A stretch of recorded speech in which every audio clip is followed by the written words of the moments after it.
Hey guys, so in my winter cage tour this year I showed you this homemade paper snowy bedding kind of stuff, and I did say in that video that I would be doing a tutorial on how I made it, so this is that tutorial. Now, a couple of years ago I did make a similar kind of video on what are the cats doing? I made a similar how-to paper bedding out of tissue and hot water and a big bowl, and it's a method that does work, but it does take a while and it can be a little bit faffy, and also the video was kind of naff because most of my videos before late 2013 were naff. So a couple of weeks back I actually accidentally came up with a new and much easier method for making homemade paper snowy bedding stuff, and honestly it is so much easier. Just a quick note though, this method does require the use of a washing machine and possibly even a cooker. So if you are not the owner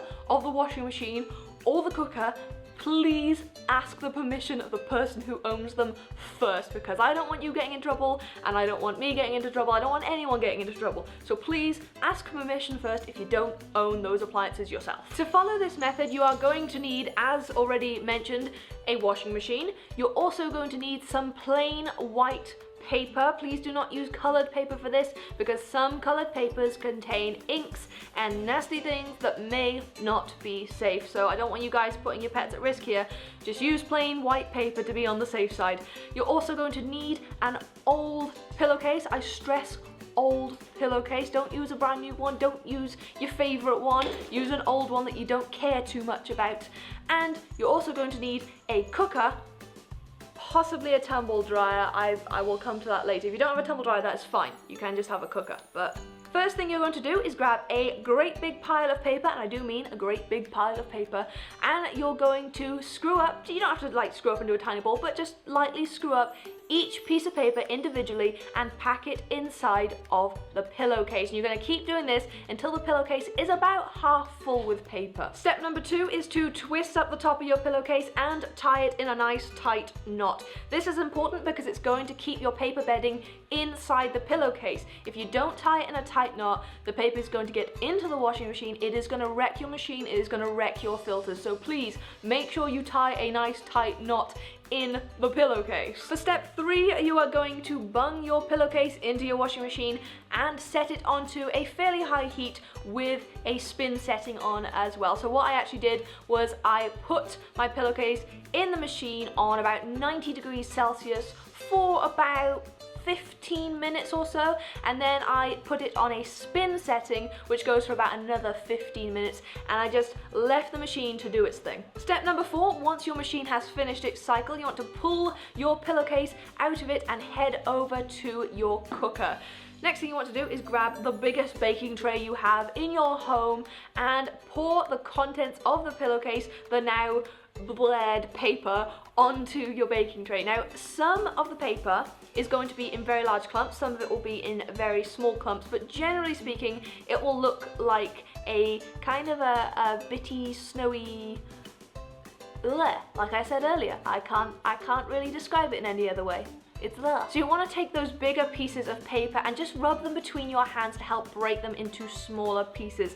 Don't leave the bigger pieces as they are, because they will take so much longer to dry, and also they will actually make you more bedding if you break them down. So make sure you do that. Once you are happy with how it's all broken down and how it all looks, you can place the bedding into your oven at about 100 degrees Celsius and leave it in there for, it kind of varies. I found that some of my bedding took about half an hour to dry, whereas some of it seemed to take 40 minutes to an hour to dry. So what I would suggest is putting the bedding in the oven for 20 minutes at a time. So every 20 minutes going and checking on it and seeing how it feels and seeing if it feels like it's dried up yet or not, and then if it hasn't, popping it in for another 20 minutes.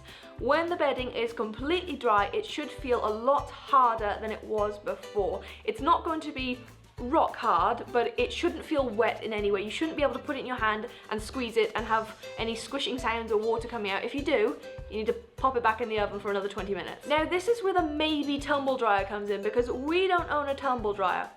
I've never had one, so I don't know whether this would work or not, but If you have a tumble dryer and you're someone who doesn't mind taking the risk in the fact that this hasn't been tested before, instead of drying it in the cooker, you could try just putting the pillowcase straight into your tumble dryer and drying it in there. I don't know how tumble dryers work, but you know, if you're someone who wants to try that out, and feel free to, please don't hold me liable if you try it out and something goes wrong, but if you do try it out, please let me know how it goes, because I would love to know, and I'm sure loads of other people would love to know. So yeah, cooker or tumble dryer, and dry your bedding out that way. Once it's dry, that's it, you're done. You can just plonk it straight into your pet's cage and there's nothing else you need to do. Now you may need to do a couple of batches in order to make up enough substrate for if you want to fill up an entire cage. I personally don't do that, I just use it as a top layer just to give, you know, an extra little bit on top of the aspen that I use. But if you want to fill up an entire cage, you can absolutely feel free to. If you just want to make a small batch to go in the nesting area, again, that would be great. So give it a try, let me know how it goes, and feel free to send photos and stuff via Twitter and all those other places that are always linked below. And yeah, there we go. That is a slightly easier method for making homemade paper bedding, much easier than the last video I did, and takes a total of 2 hours to make, whereas the last one took about 2 days to make. So I hope you guys enjoyed this video, hope you found it useful. If you did, please don't forget to leave a thumbs up. You can also share this video with your friends and subscribe to the channel if you haven't already. Also, don't forget to check out my second channel. It is always linked in the description box below. People always ask. It's down there if you go and check it out. Please go over there, subscribe to me, watch my videos and all that stuff. And yeah, thanks very much for watching, and I'll see you next time. Bye bye.